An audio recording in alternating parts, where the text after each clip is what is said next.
भारताचे एक सार्वभौम समाजवादी धर्मनिरपेक्ष लोकशाही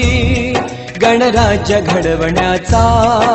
व त्याच्या सर्व नागरिकास सामाजिक आर्थिक व राजनैतिक न्याय विचार अभिव्यक्ती